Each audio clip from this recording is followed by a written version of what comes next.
Arsenal fans, at least where this channel is concerned, I consider us a family, whether you're black, white, man, woman, live in England, Australia, wherever you are placed in this world. You're probably watching this video and you watch my content because, above all, I'm a fan of football and obviously I'm a fan of Arsenal. Now, as much as I like to bring you lot content and all of that kind of stuff, for me at times it feels like a therapy session. It just allows me to get my thoughts off, have you lot critique my thoughts and provide different viewpoints and make me feel a bit different about the situation. Now, how I feel about Arsenal this season.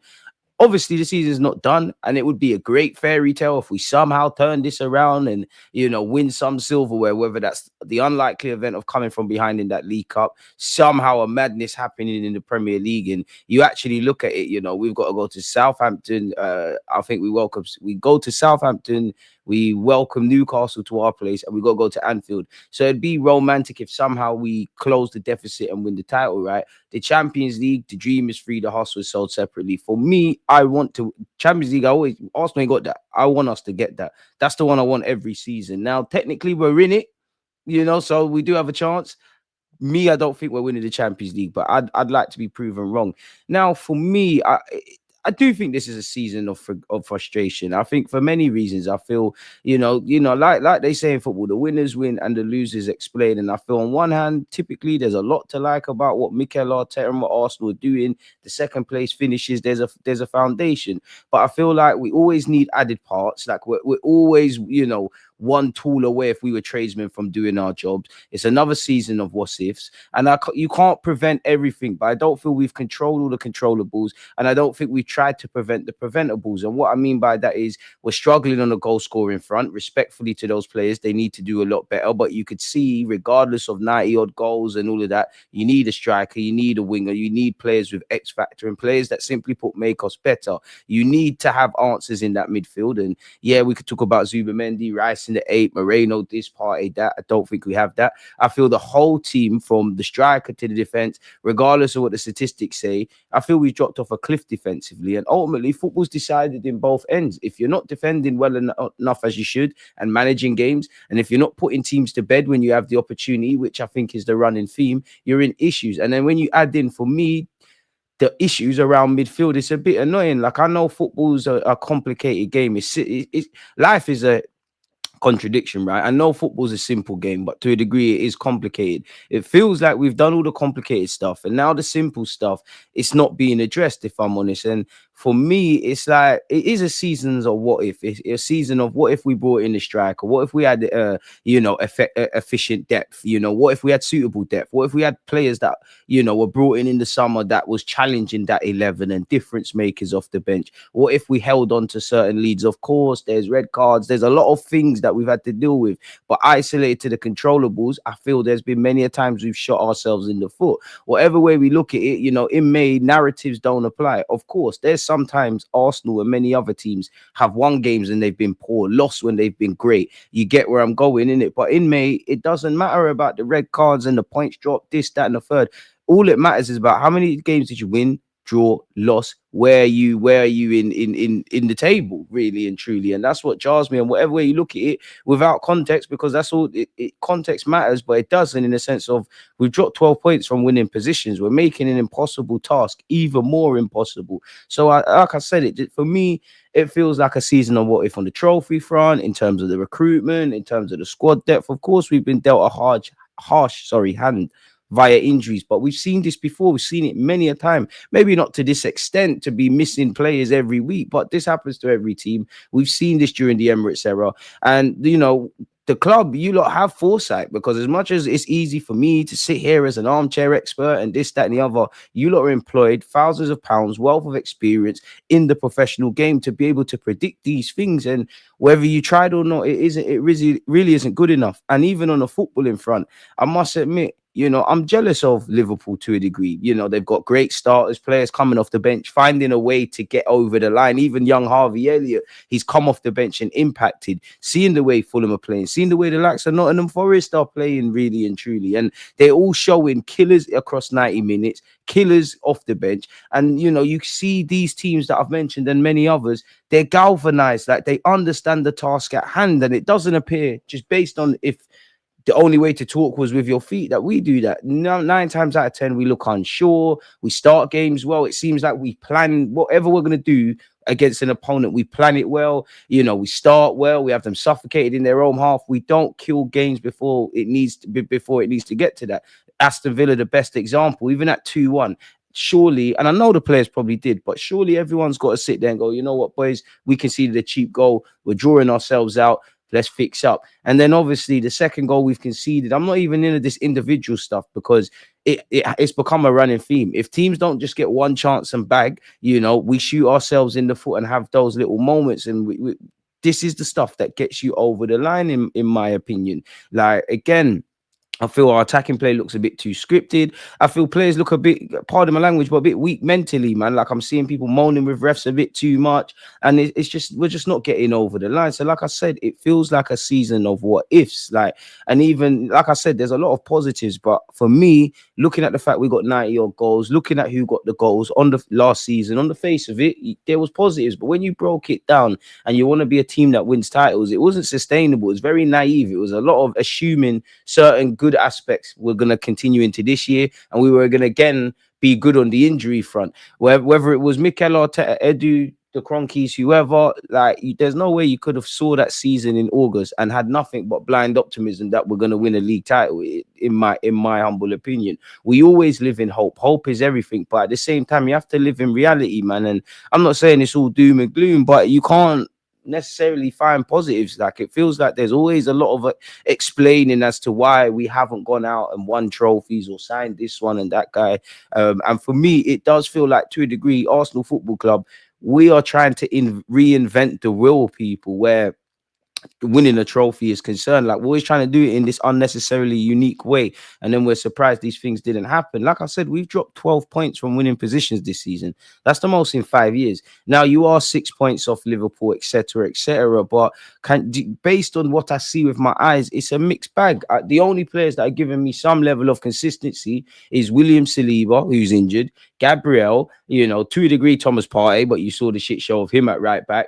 And I would say the young Lewis Skelly. And we all know what Ethan and Saka give us. Mikel Arteta, whether you trust these players or not, clearly you don't believe in these attackers. Clearly there's injuries. Clearly we've become a bit found out. Clearly there's not really a plan B, and we just don't have them cold-hearted killers on the goal front. And again, you add in, for me, that we've dropped off defensively, we're an issue. So Liverpool are laughing, man, because Liverpool, even if you think they're not, I think they're very good this season. I don't think they're as great as some people make out, but I think they're head and shoulders above everybody else, and they are the big dogs. Like, they're doing everything that is required from them. And even if you don't think they're as good as I'm making out, at the end of the day, they're 6 points clear with a game in hand. They will drop points, but they're up here. Everyone else is down there. And that's credit to Liverpool and a damning verdict on everyone, because the way it feels is we just want to hand them the title. Now, I know Arne Slot has won a league title as a manager. I'm not sure in his playing days. Mikel Arteta clearly hasn't. But for me, Arteta is difficult to understand, because you've been part of Arsenal when we finished so close but so far. Obviously, beyond the obvious, you've been at Manchester City. You've seen firsthand and been a part of what you need to do to get over the line. And even in your playing days, you won a league title at Rangers. So for me, I don't understand how we find ourselves asking, well, me anyways, the same question week in, week out, man. And, obviously, I think this might have come out prior to obviously us drawing with Aston Villa, which is a kick in the teeth and is 2 points dropped. Against the top half, we played 11 games. The bottom half, we played 11 games. We've only got 2 wins versus the top half. Yeah, our top 6 record is amazing. We ain't lost for however many days, but you need to, going into the season, losses need to be converted into draws. Draws need to be converted into victory. Obviously, more points on the board. Bearing in mind, we've lost last season's league title by 2 points. The club, the players, manager, there's a lot of talk about fine margins and maximizing this and that. I hear it, you tried, but me as a naive fan, not at London Coley, not really interested what you do in training, just interested in how you talk and what's correlated. And it just feels like there's reasons to be optimistic. There's now every week more reasons to be negative. And then you ultimately question, what is the project? Project Rebuild's been a success, back-to-back 8, fighting for the league, best team in 2024. Not that means anything to me, but that's that. Project getting over the league, getting over the line and winning our first league title in the Emirates era. Wait, gonna have to go again. 10 wins against the bottom half teams. We've had 7 draws versus the top half teams versus 1. We've lost twice against the top half sides. We've lost none to the bottom. We've only got 13 points versus the top half and then 31 versus the bottom. So it is a mixed bag, if I'm honest with you. And Mikel Arteta, you are right on saying I think every situation is different when speaking about dropping points, people from winning positions. As well, we have to come back from situations more than probably as well. Today, you have to give credit to the opposition. I hear that, Mikel Arteta, but it's becoming a theme. And also, May doesn't care about that. I can talk about, a red card against Brighton, the red card against City, whatever. But whether I look at whether that matters or not, twice it's happened now against Brighton. It happened against Liverpool. It happened against City. It happened against Villa. And there's probably more other ones in that regards. 12 points in May. You have to, assuming it stayed like that from now till May. If you lose out on the league title, looking at how you get better next season, you need to obviously not drop 12 points and try and gain 12 points, if that makes sense, people. Because as good as Liverpool are, I feel the same way I did about City, and less extent in the 2022-23. Before I look at the opposition that were fighting for a league title, I look internally. I think there's several reasons as to why we're not talking about what we want to talk about before I can look at, in this season's case, Liverpool or whatever. But that doesn't fill me with pride. And before the game, people, Arteta said on winning the title, the pressure comes from within. No one can put pressure on you. You have to try to be the best as you possibly can. Now, pressure makes diamonds or it bursts pipes. I'm seeing certain players stand up to be counted and making diamonds. I'm seeing other players not. And that's what upsets me, because a lot of you have been here where we've tried to fight for a title. And, I wonder how they feel internally at the football club in terms of the playing staff, because, Declan Rice said a few days ago, we lost Gabriel Jesus. I'm sure the manager will look for something because we had to bring Tierney on left wing. We are a bit short there. I'd not be surprised if we'd done something in the transfer window. So I wonder how they feel. Mikel Arteta said something is missing. Now, I think throughout my content and the little talking points I've said here, I'm not surprised something's missing. But if I play naive devil's advocate, the man that's in charge of sorting this out, if he keeps saying something's missing and keeps talking about fine margins and converting and this, that, and the other, we're in trouble, if I'm honest with you. And again, this was prior to the Aston Villa game, but we're bringing somewhat blunt knives to a gunfight with Liverpool and in previous years City, because it's naive. Half of you it doesn't make sense to me to expect Kai Havertz for 38 games to score them goals. I know he had a great second half of last season, but when has he ever shown you that he is a goal scorer like that across a 38 game? Now, I'm not getting at Kai. This goes back to my point of what I'm saying is sometimes we're always trying to reinvent the wheel unnecessarily, people. You look at our whole attack of the players currently available. Obviously, Raheem Sterling's clearly not rated, so his thing is a 0. Odegaard, who I will never look at Odegaard to score goals, but there's been numerous times this season where you're a professional footballer, you're a technically exquisite footballer. You need to put the ball in the back of the net. Last season, he got 8 goals. This year, he just got 1. Trossard got 12 goals last season. This year, he has 4. Gabriel Martinelli got 6 in the whole of last season's campaign. He's got 5 at the moment. Kai Havertz has 7 goals, people. Last year, he had 13. So Kai will probably in and around get that number, really. But all of that, assuming he's going to get 20, it doesn't make sense, really. And when you're fighting for a league title, these unanswered questions need answers. So we have enough to be a team that's going to qualify for Europe, get to a semi-finals of a League Cup, getting over the line, which the manager talks about. I think it's extremely naive. And maybe Mikel Arteta is kind of criticizing those above him with this comment, people. I don't know. He spoke about the subs and the impact of Arsenal and Liverpool subs. They managed to win the game against Brentford as they made subs. They made the impact and changed the game, which is right and testament to Liverpool. They've got, I'm sure even Liverpool fans are not even necessarily happy across all aspects with depth. But one thing they've done well has been that. In our side, it was the opposite, but I'm immensely proud of my boys. They were outstanding. So that seems like a bit of a hypocritical second statement. It was the opposite. You clearly don't rate Raheem Sterling. He barely plays. Relationship of convenience. We was going to have egg on our face if we didn't have a attacker brought in the summer. So that's why we're at where we're at, really and truly. And you clearly don't rate him. And even though I don't think the world of Raheem Sterling, at the end of the day, he's a tool that needs to be utilized. And again, I don't have all the answers, but I do the watch-alongs with you lot. Before Raheem Sterling came on, I was calling for him to come on a lot sooner, if I'm honest with you, because what is a man meant to do in 8 minutes?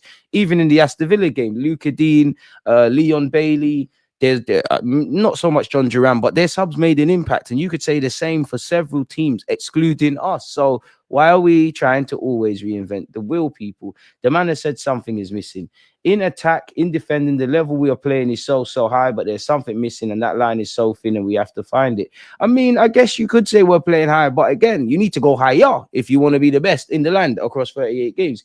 Today, how we conceded goals cannot be part of our game if we want to be up there. Today, it was clear we conceded 2 goals. Now, clearly, it finished 2-2. Now, for me, Mikel Arteta, I know you're talking about Aston Villa, but there's been several points this season. If I didn't know when you have said these comments, there's so many games this could be applied to. I'm not saying we're choosing to do this, but a mistake made more than once becomes a choice. So it's almost like we're sat in the rain and complaining we're wet, because it goes back to the summer. It's the 20th of January right now. Don't see anybody arriving at the football club. Obviously, you know, you look through our starting 11, all the players that are available. There's not too many that you believe are going to get you over the line. I've said this for the last couple of months, that it's not really sustainable. After everything's done with discipline, commitment, resilience, and quality, that line is so thin, especially against them. We have been punished before, and you cannot do it. So if we've been punished before, we're not learning, are we, people? There are moments, obviously, Liverpool, they managed to do that 100%. Like, there has been moments. I think we can compete. We can be in games. We can maybe get a result. I do think teams respect us a lot owing to how they sit against us. But I do think we, again, shoot ourselves in the foot, people. I really do. Like, to hear Mikel Arteta being there for the best part of 5 years now, finishing the league title 2 points behind City, to hear we're very short in attack, and again, there is injuries and contexts, but these questions have been said before. Last season, we had a clean run, and even that one wonders, had you have had at the time Tomiyasu, Partey, and Timber across the whole season, how better we could have been, or what could have done. We missed out by 2 points, people. Like, it is finished. Like, and again, it's not making sense to me. So it's self-inflicting problems. And like I said, there's a lot of explaining we always have to do week in, week out. It does feel like, and it actually is, it's always a case of next season. So it is what it is, people. I can't change anything. But what I would say is, let me know your thoughts. As I said, this was nothing but a therapy session for myself.